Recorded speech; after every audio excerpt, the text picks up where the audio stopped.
নতুন ভিডিও নিয়ে চলে এসেছি WBCS 2024 প্রিলিমিনারিকে মাথায় রেখে। তবে তোমাদের এটাও খেয়াল রাখতে হবে, শুধু প্রিলিমিনারি পাশ করলেই হবে না। Group A, B, C, D যে কোনো একটি অফিসার হতে গেলেই তোমাদের মেন্স এক্সাম দিতে হবে, এবং মেন্স এক্সামের যে মাইন্ড ম্যাপ অলওয়েজ রেডি রাখতে হবে।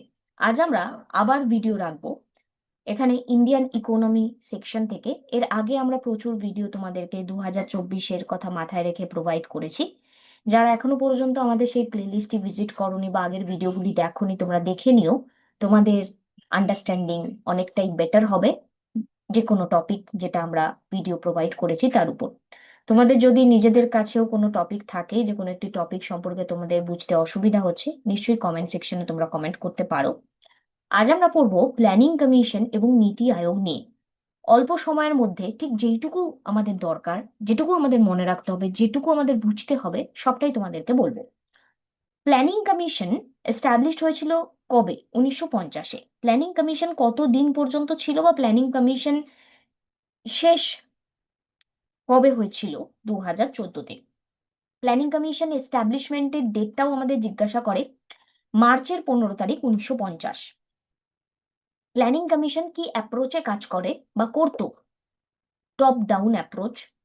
5 ইয়ার প্ল্যান ফর্মুলেট করতো প্ল্যানিং কমিশন, এবং এই প্ল্যানিং কমিশনের মাধ্যমেই ডিফারেন্ট মিনিস্ট্রি এবং স্টেট গভর্নমেন্টের কাছে ফান্ড ডিস্ট্রিবিউশন হতো।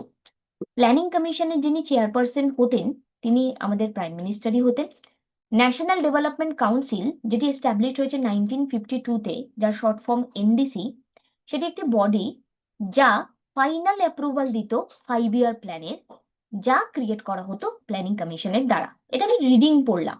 এবার দেখো, নোটস, ChatGPT ইত্যাদি ইত্যাদি কিংবা বিভিন্ন AI সফটওয়্যার থেকে তোমরা নোটস তো ইজিলি পেয়ে যাবে। রিটেনশনটা খুব ইম্পর্টেন্ট, ঠিক আছে? হিউম্যান পাওয়ারকে কখনো AI দিয়ে রিপ্লেস করা সম্ভব নয়, আপাতত এখন তো নয়। আগামী দিনে কি হবে জানি না। তো এটা রিটেনশনটা খুব দরকার, কতবার পড়বে ভুলে যাবে। এবার আমরা এটাকে রিটেন করার চেষ্টা করি। তো প্ল্যানিং কমিশন যারা একদম কোনোদিনও পড়েনি, আমি তাদের কথার উপর বেস করে পড়াচ্ছি।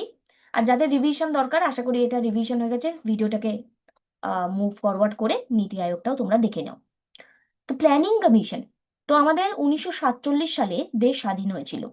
1947 সালে দেশ স্বাধীন হওয়ার পরবর্তী টাইমে একটা সমস্যা তৈরি হয় দেশে। আমাদের যে গ্রোথ, সেই গ্রোথটা কিসের বেসিসে হবে? এগ্রিকালচারের বেসিসে হবে, নাকি আমরা ইন্ডাস্ট্রিকে নিয়ে ডেভেলপমেন্ট করতে পারি?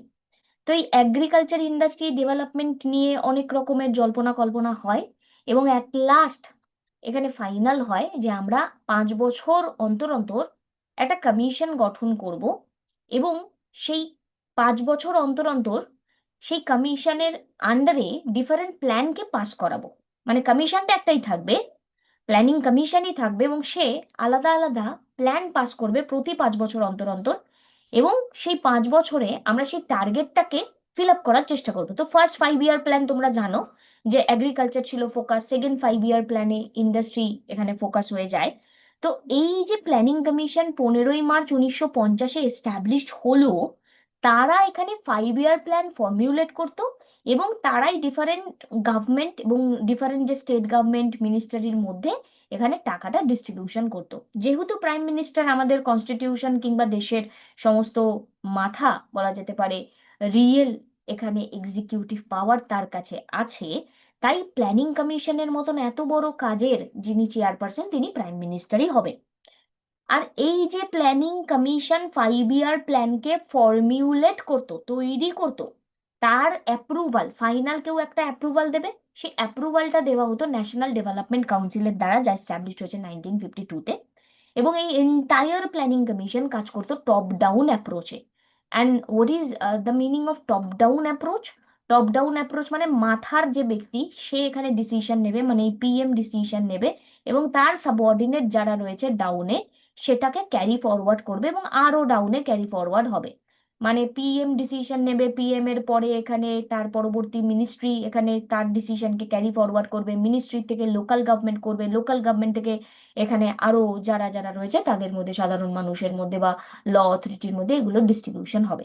আমার মনে হয় আমরা বুঝতে পারলাম প্ল্যানিং কমিশন কি কাজ করেছে। 1950 সালে এই 15ই মার্চ প্ল্যানিং কমিশনের এস্টাবলিশমেন্ট চললো, 2014 পর্যন্ত চললো। অ্যান্ড আফটার দ্যাট নীতি আয়োগ এখানে জন্ম নিল। নীতি আয়োগের ফুল ফর্ম আমাদের জিজ্ঞাসা করে, national institution for transforming India. অত্যন্ত গুরুত্বপূর্ণ একটি প্রশ্ন। প্ল্যানিং কমিশনকে সরিয়ে দিয়ে কোন বডি তৈরি হয়েছে, বা নীতি আয়োগের আগে কোন বডি ছিল? প্ল্যানিং কমিশন ছিল, প্ল্যানিং কমিশনের পরে নীতি আয়োগ তৈরি হয়েছে। এস্টাবলিশ হয়েছে 1 জানুয়ারি 2015। নীতি আয়োগের জন্মদিন 1 জানুয়ারি 2015, তোমাদের মনে রাখতে হবে। Niti Aayog think tank of the government of India হিসেবে কাজ করে, মানে নীতি আয়োগ গভর্নমেন্ট অফ ইন্ডিয়ার থিঙ্ক ট্যাঙ্ক হিসেবে কাজ করে। নীতি আয়োগেরও চেয়ারপারসন সেই প্রাইম মিনিস্টার, মানে আগে যিনি ছিলেন। ভাইস চেয়ারপারসন এখানে কে? Appointed by PM. Vice chairperson কে হবে? পিএম এর দ্বারাই অ্যাপয়েন্টমেন্ট থাকবে। কারণ এগেইন মনে রাখার চেষ্টা করো ব্যাপারটা কি। ব্যাপারটা হচ্ছে নীতি আয়োগকে নিয়ে কথা বলছে, যে কিনা আমাদের দেশের নীতি ডিসাইড করবে। তা আমাদের দেশের যিনি নীতি ডিসাইড করবেন, তাহলে খুবই স্বাভাবিকভাবে আমরা যদি বলি যে তাহলে খুবই স্বাভাবিকভাবে সেই ব্যক্তিকেও একজন যোগ্য ব্যক্তি হতে হবে, এবং অবশ্যই সেটা পিএম এর তত্ত্বাবধানে থাকতে হবে। তাই চেয়ারপারসন পিএম যখন হচ্ছেন, তাই ভাইস চেয়ারপারসনের অ্যাপয়েন্টমেন্টটা কার দ্বারা হবে? পিএম এর দ্বারা হবে। এবার অনেকেই ভাবতে পারো এত কথা বলছেন কেন?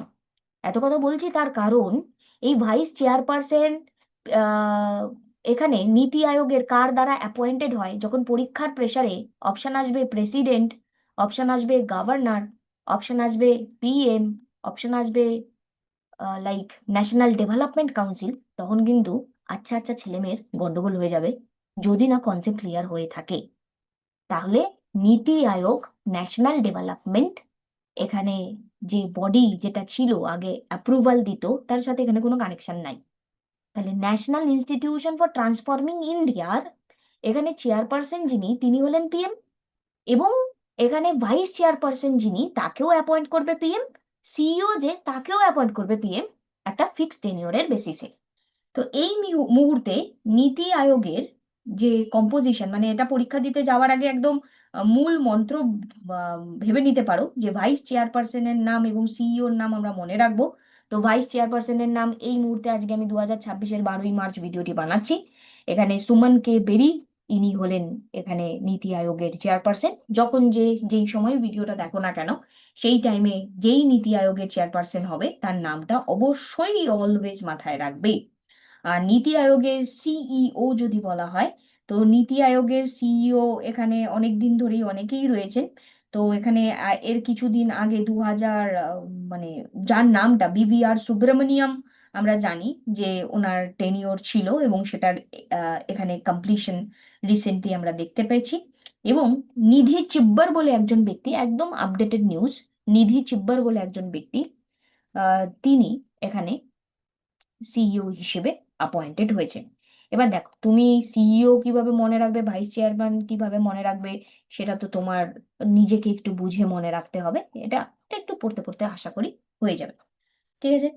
আচ্ছা, নিধি চিব্বর যিনি রয়েছেন না, ইনি কিন্তু আমাদের বলা যেতে পারে অ্যাডিশনাল চার্জ হিসেবে অ্যাপয়েন্টেড হয়েছেন নিধি চিব্বর। ঠিক আছে। আর